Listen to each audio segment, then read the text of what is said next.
Hey, Lead Up listeners, Mike Harbour, another interview episode on the Lead Up podcast. This is episode 437. I'm excited to welcome my friend and guest, Dave Garrison. Dave is a leadership consultant, a business strategist. He's recently written a book that you can go get on June the 3rd of 2025. So if you're listening prior to this, make sure you visit Amazon. We'll let Dave also tell us where else we might be able to find the book. Make sure you go get a copy of Dave's book. If it's after June the 5th, go to Amazon, get a copy right now. The Buy-in Advantage, Why Employees Stop Caring and How Great Leaders Inspire Everyone to Give Their All. Dave is going to be a perfect guest for the Lead Up podcast because, as you know, listeners, this is what we talk about every week on the Lead Up podcast. How can you get better as a leader? How can you inspire your team to work harder, to do better, to be all that they want to be as an employee on your team, as a team member on your team? And that requires you to be a greater leader. That's what the Lead Up podcast is all about. Dave, welcome to the Lead Up podcast. Mike, thanks so much for having me. I'm looking forward to learning. Yeah, this is going to be fun. I'm looking forward to learning from you too. You've got a little more experience than I have, and I like to just sit at the table sometimes of those that have kind of carved a path before before me so that I can get better in what I do and helping my listeners, helping my customers get better in the game of leadership. Tell us a little bit about you, your history, how you got in this game of leadership development and consulting and just really helping people be all around better citizens. Yeah, Mike, it's a pretty untraditional approach, to be honest with you. And I don't share this story a lot, but I work with a group of CEOs in a forum. We meet monthly, and they said to me about 10 years ago, they said, Dave, um, you need to do what you love to do. I said, what do you mean? I'm a CEO, a multinational company. I've got the world by the tail. I'm changing the world. And they said, no, no, no, no, no.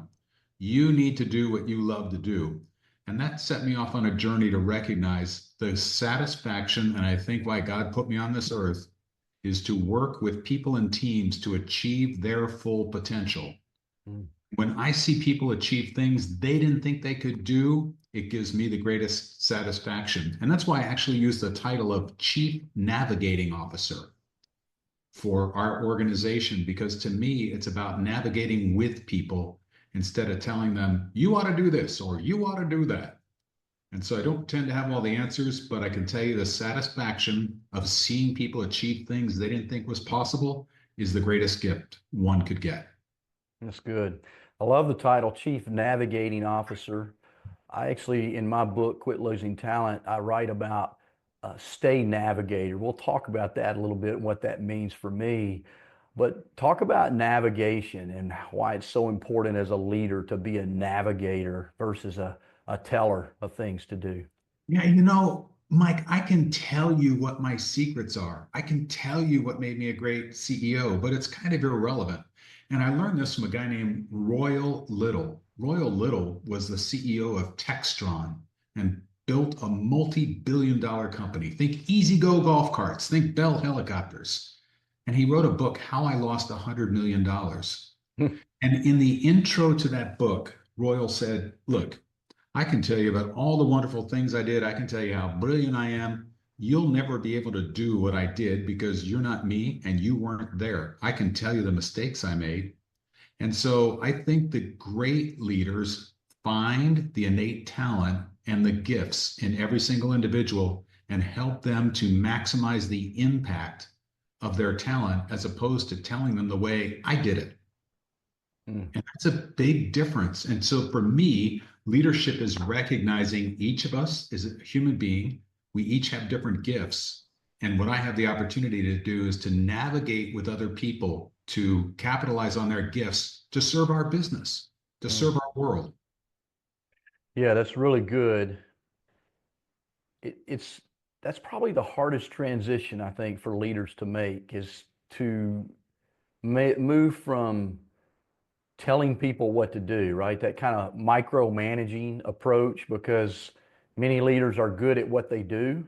That's how they got to where they got, Right. whatever level of leadership that is. But to be able to let go of how I do it and help you figure out how you do it, maybe even better than me, So what's the advice you have for a leader that may be stuck in that conundrum of, management versus leadership or telling versus navigating? Yeah, there's a saying we use that leaders listen and managers tell. And great leaders, I've learned, use their experience to ask the right questions. Ask the right questions. So understand deeply where people are and then ask the right questions of them to help them discover and develop the muscle of how to analyze situations and how to select a course of action, which is true for the organization, serves the organization's interest, but is also true to them as a person. And so leaders listen, managers tell. A very big difference and humbling because what my experience is as CEO over a couple of decades is people come to me and they say, "Hey, Dave, what do you want me to do about?" And the most natural thing in the world is to say, "Here's what you should do." And it doesn't serve them and it doesn't serve the organization unless it's a crisis and an emergency and you really have to tell them what to do. But we tell the story in the book of a great company called CHG Healthcare during the financial meltdown of 2008, 2009. They realized they were going to lose 30% of their revenue, and they had their number one cost was labor, and they'd have to lay off a bunch of people. But instead of having the executives go in a corner room and say, "Okay, we're going to cut these people, those people," what they did was they went out to their team and they said, "You know what? We're facing a 30% revenue reduction, and we want your ideas on how we can do things differently to reduce expenses so we can minimize the number of people's lives we're affecting and come out even stronger." They got thousands of suggestions and they began to implement them that allowed them to limit layoffs. But that one decision to involve people in making the change instead of doing it themselves, listening instead of telling, they changed the organization. And now its culture is people first. How will this decision, any decision, affect our team, our customers, our employees, our suppliers? And that's a great example. And we talk about in the book, leaders listen. It's the questions you ask that make you a great leader, not what you tell people what to do. Yeah, there's so many great books. I've had a guy named Bob Tiede on my podcast before. Leaders Ask Great Questions. It's a fantastic read. And I often in my coaching, working with leaders, I challenge them when someone comes to them with a problem, instead of stepping right into, well, here's what I would do, follow the principle that Stephen Covey taught us, seek first to understand. Yeah. And I challenge them to say, well, Dave, help me understand what you've already tried. What have you done so far? Yeah. Because if you start giving advice as a leader that that person's already tried, well, they just think you're stupid, right? They just think, well, I tried that already and it didn't work, so Mike doesn't even know what he's talking about. And so they quit coming to us from advice. But when we ask that question, hey, Dave, help me understand what you've already tried. How did that work for you? Why did it not work? And so going into that, as you say, question mode, so you can listen and then maybe give advice from there, or maybe they discover a new way on their own just by talking about that, right? So Absolutely. go ahead. So one of the things in the book we talk about in the buy-in advantage is drama-free problem solving. And drama-free problem solving relates to a couple of key ideas. One is if you're in a team, tapping into collective genius. And the concept is simply all of us are smarter than any of us because everyone brings different experience to the table. But when it comes to that individual who comes to you and says, "What should I do about?" What we would ask is not only what have you tried, but we would ask, what does a great outcome look like to you? And what are the key considerations? What are the criteria? Not what's the solution, but what would a great solution look like? How would you know it's a great solution? Because by asking that question, you will understand as a leader what their thinking process is like and what they may be missing. What your experience allows you to do is not to give them a solution, but think about, here's what I'd do. And then ask yourself this question: how do I know that's what I'd do? And then you're going to come up with a checklist in your head, and it's that checklist you want to share. Well, what if you considered this? And what if you considered that?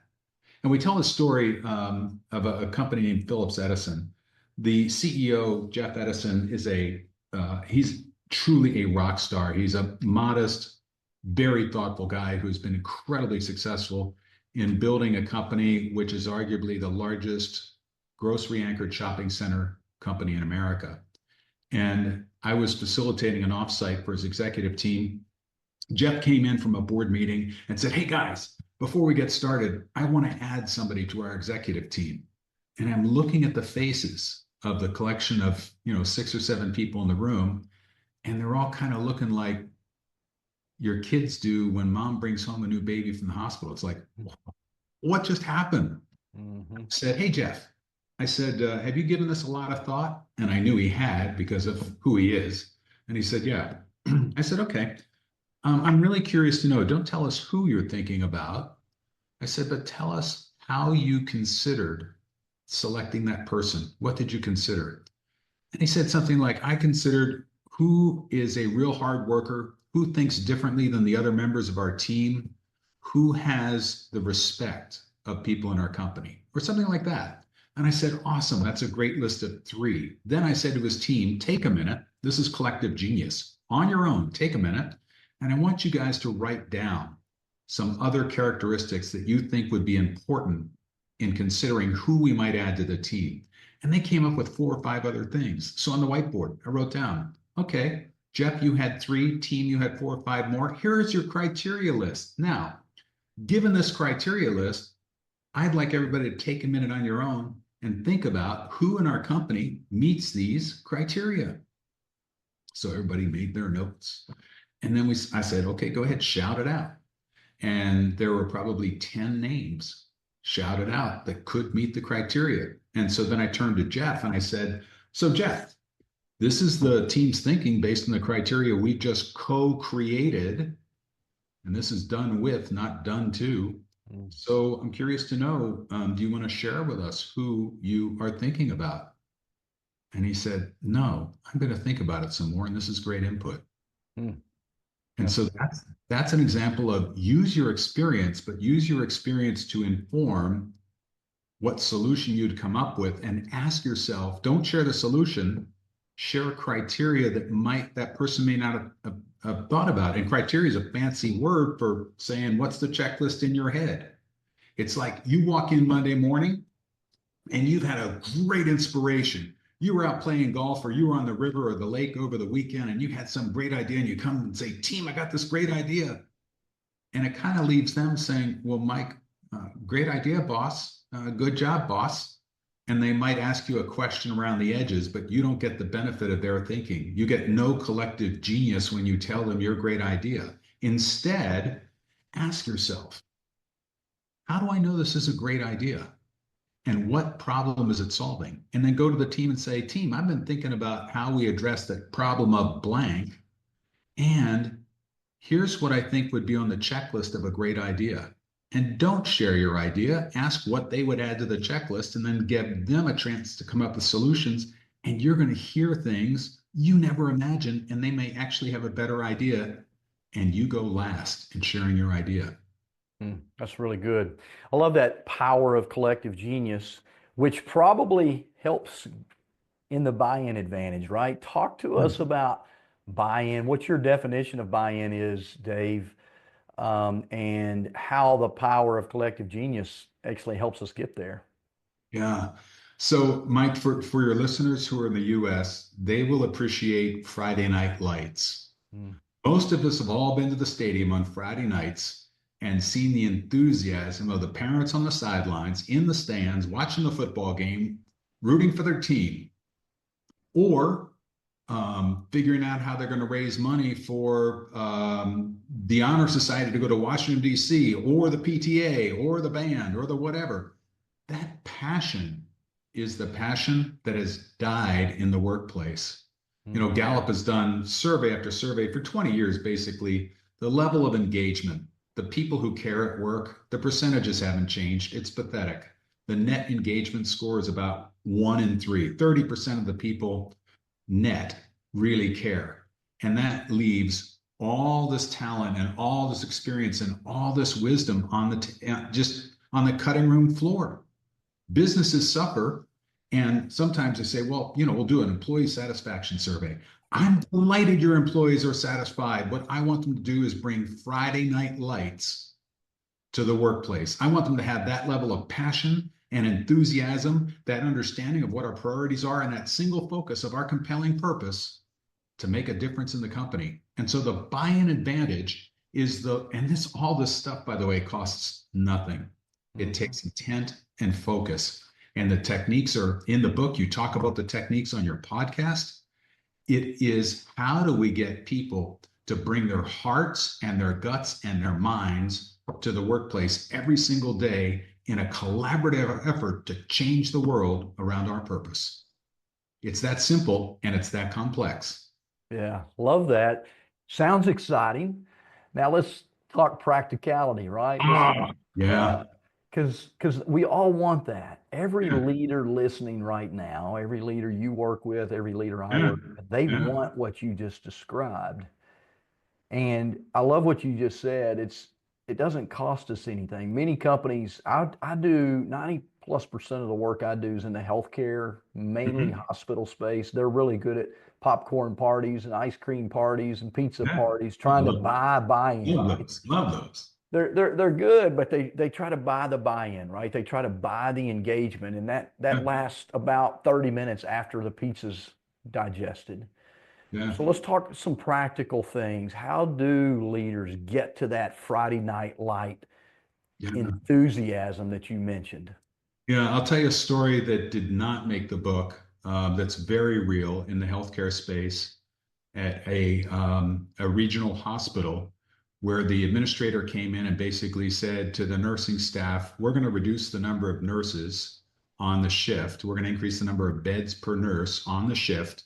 And we're going to start that next Monday.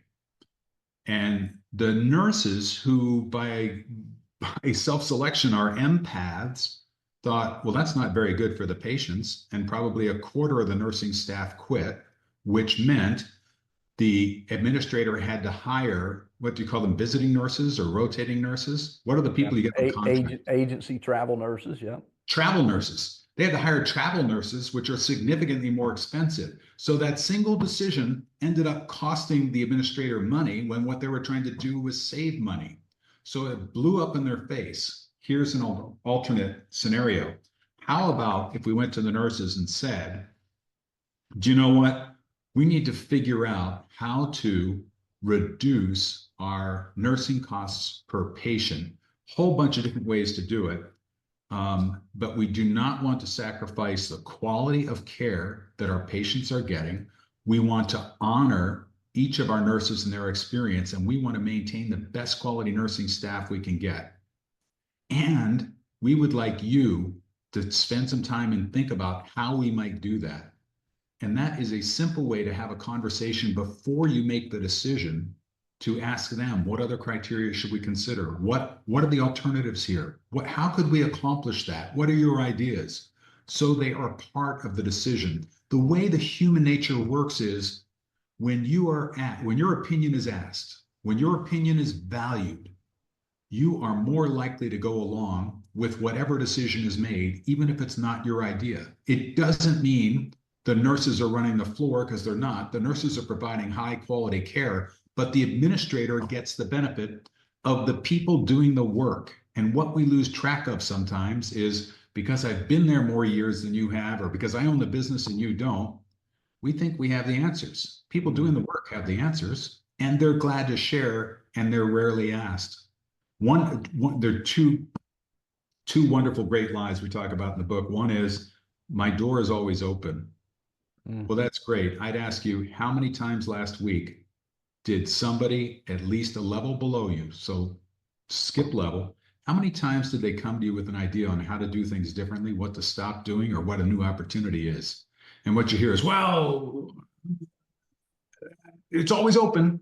Mm-hmm. So it's not that it's always open, it's, what steps have you taken to go solicit the input from people doing the work around a specific problem and common criteria? And so that's a real practical, hands-on, no-cost way to increase your odds of success. That's so good. You just made me think. I don't know the exact quote, but you may know it. But it's something that said, once a leader quits listening, he'll eventually find himself surrounded by people who have no longer have anything to share. Yeah, Something I like love it. that, right? I love it. And so I'm a big believer in open door policy, Hmm. but in my book, Quit Losing Talent, I teach a principle or a tactic called C squared rounding because too many leaders, as you just said, they sit in their office and wait on people to come talk to them versus intentionally going out and having what we call a C squared rounding session, which is just a connecting conversation, right? Let me go connect with my people and ask them more than how are you doing? Do you need anything from me, right? Oh, It's oh, ask them about what's working and what's not working and where nice. as you said earlier, what would a perfect day look like around here? Or how can we reduce some of our expenses or overtime or whatever those things are? Really get into some nuts and bolts, heart level types of conversations. Add to that, Dave. I love that. I love that. And you reminded me when you said, "How's it going?" or "How are you doing?" The answer I love is fine, because that's usually what you hear. And fine, I learned, is an acronym, and it's an acronym for feelings inside never expressed. Mm. So the conversation goes like this: Mike, how you doing? You say, fine. I say, great. Listen, I want to talk to you about, and we blow right by it. And in the book, we talk about human beings, not human doings. Mm. If you truly view somebody as that's an assembly line worker, or that's an accounts receivable worker, or that's a clerk who does shipping, we've already lost. The clerk who does shipping is the person who's in Friday Night Lights. Mm. We need that passion. And so if you say, how are you doing? And they say fine, and then you go on, you've just skipped over a human being. So we would suggest instead a wonderful technique suggested by a friend who's a CEO and a sports podcaster, who said, ask, what is it you're celebrating now? What are you celebrating personally and professionally? That's good. And if you ask people, ask the barista at Starbucks, ask the person who's the clerk at the supermarket, what are you celebrating? They're taken off balance, but they'll also show up as a human being. And if you can have a conversation with a human being, it's so much more powerful, because, Mike, you've just said to them, hey, I'm human, you're human, we're all on this journey.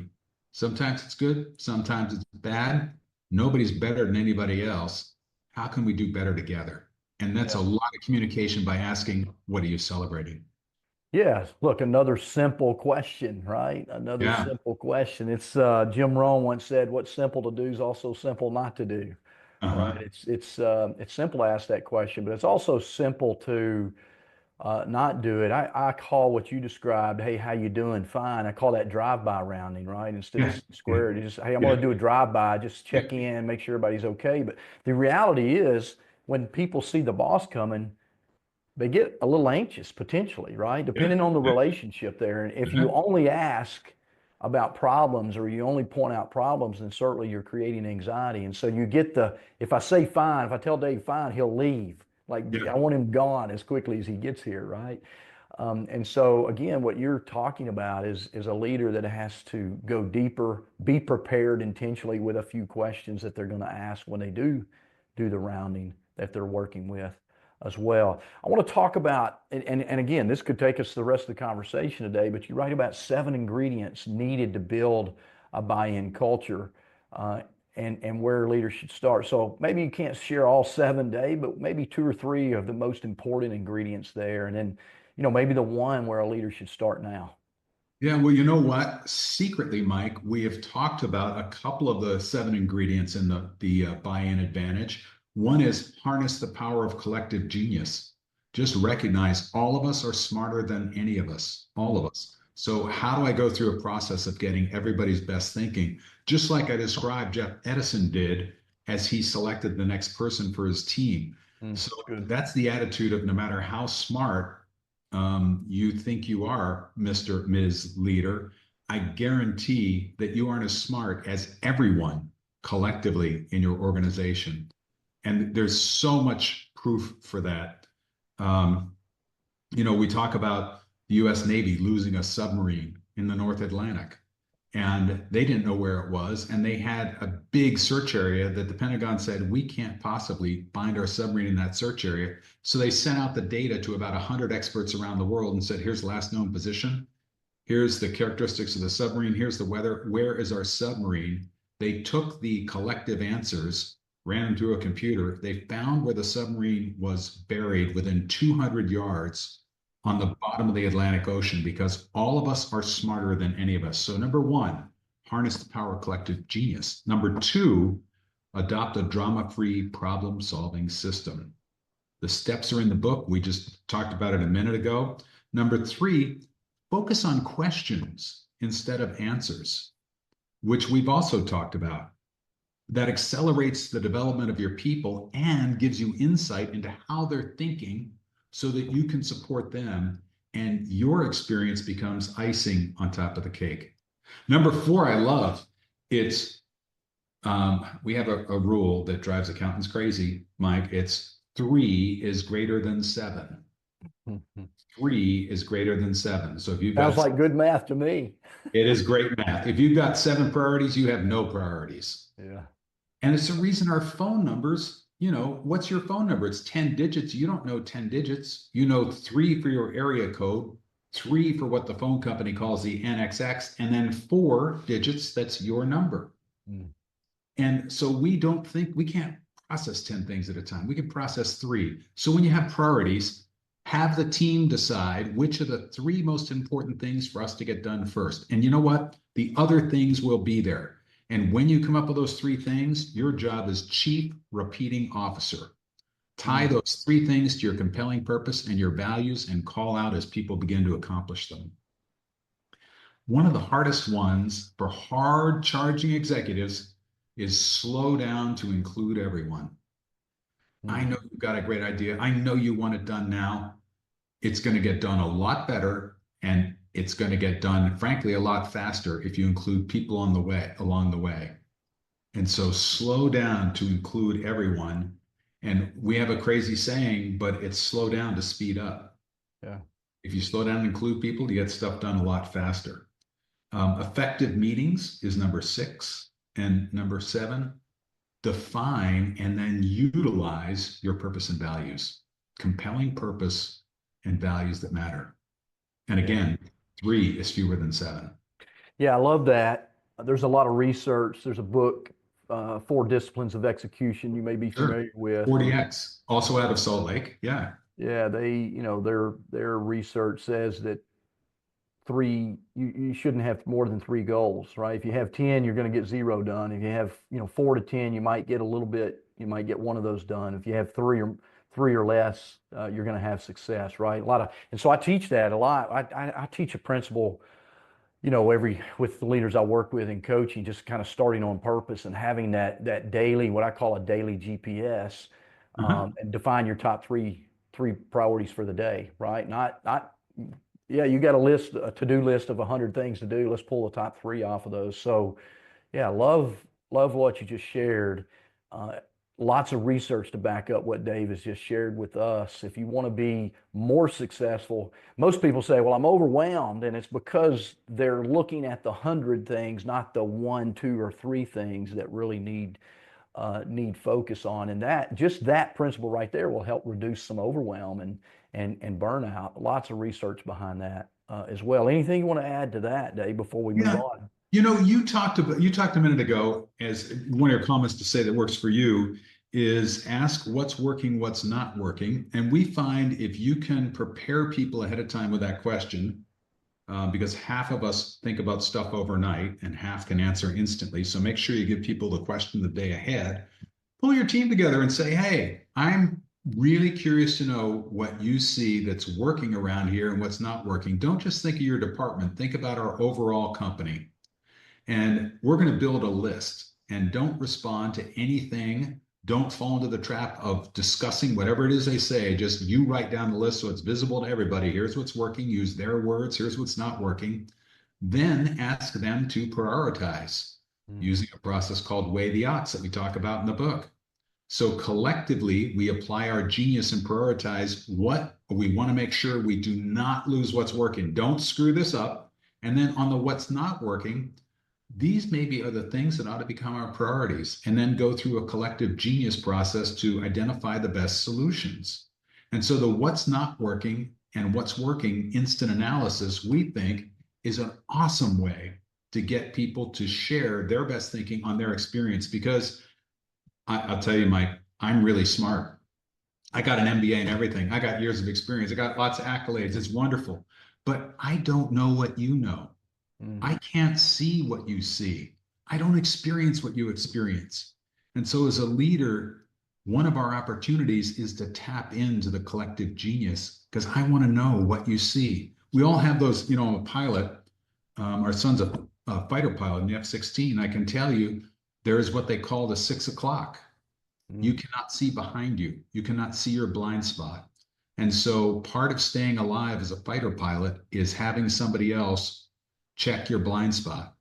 And Mm. so the what's working, what's not working method using collective genius is a way to cover your six, to cover that blind spot. And it's really powerful. Yeah, I love that. I had a coach one time teach me a really powerful example of what you just shared, and just call it the beach ball experiment, right? And if you and I had a beach ball and I'm holding up a beach ball, you can only see two or three colors on the other side of that beach ball. But I'm going to see two or three other colors. And the only way for you to see what I see is to get on the other side of the table with me, right? Or Nice. or ask me what those are. So it's just kind of a good visual of what you just shared is, I can't see what you see if I don't get on the other side with you, or if I don't ask questions or invite you to my side of the table as well, or invite you to to share with me what I'm not seeing, which is so powerful what you're talking about here. Oops. The Go ahead. You were going to add something else. No, I think that that's a great analogy. And we already know what colors we see. So telling other people what colors we see is not helping us. Mm. And sometimes I see organizations where people will say, no, no, no, Mike, listen, here's what you ought to do. Here's what you ought to be thinking. And it's like, you don't learn anything. One of the principles in the book, The Buy an Advantage, is judgment and curiosity cannot coexist. You're either in a state of judgment, evaluating what other people say, or you're in a state of curiosity, saying, Mm-hmm. it's really interesting you said that, Mike. Can you tell me more? What do you mean by that? Can you tell me where that experience came from? You cannot be in a world of judgment and be curious. And when you're curious, you don't need judgment. So you already know what you know, but be really curious. What are the colors on the other side of that ball? Yeah, so good. Whew, I could go, we could dive deep, and you're hitting a lot of things that I love to talk about that get in the way. Just, as you were speaking there, just that judgment piece. We bring biases to the room, right? Unconscious or conscious biases about, someone.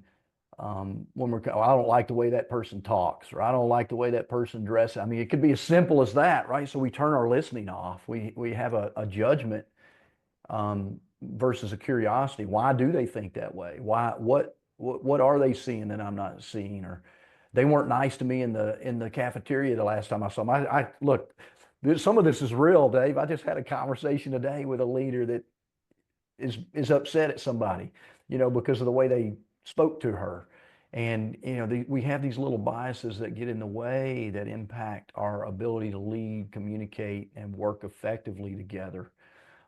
So again, I don't want to chase that rabbit too long. What I do want to talk about, we have a workforce challenge right now. I don't know if I want to call it an epidemic or not, but there's The for crisis.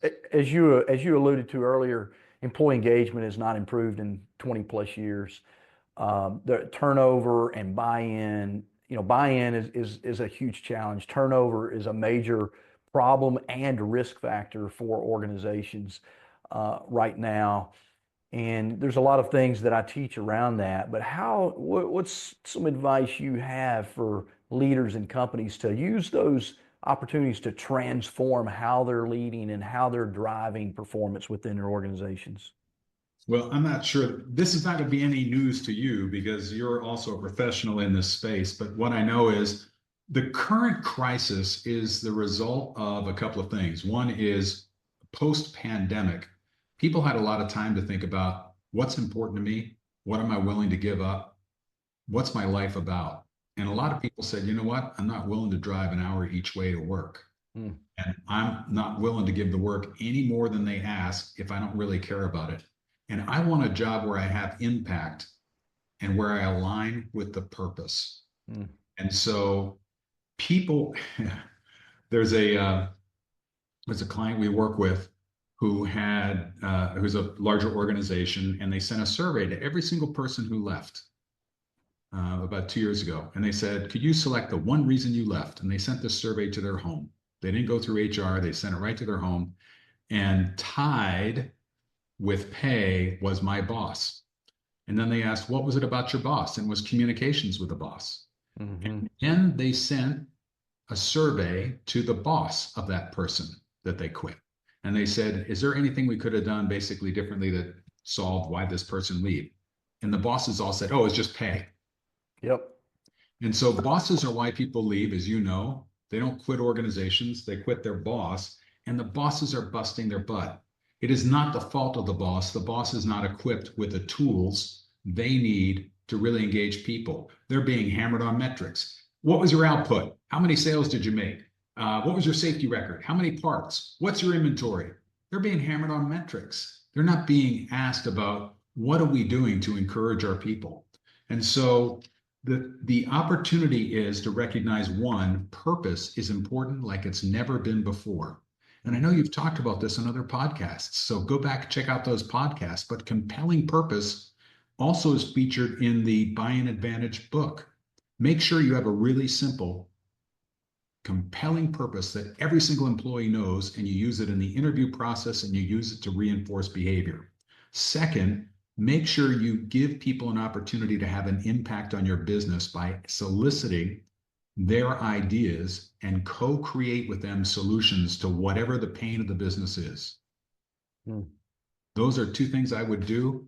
Again, those cost nothing, but when you reduce turnover, you gain collective experience in the business, and you take money right to the bottom line, and you're not wasting time in the hamster wheel of doing recruiting and interviewing and training and all that stuff. Yeah. Yeah, it's interesting, a lot of this stuff you're talking about, Dave, seems so simple. Like come up with a purpose statement and then put it on the wall and tell people that's our purpose. Let's Yeah. go a little bit deeper with that. Why do we got to get it off the wall and get it into the hearts and minds and guts, as you said earlier, of our people?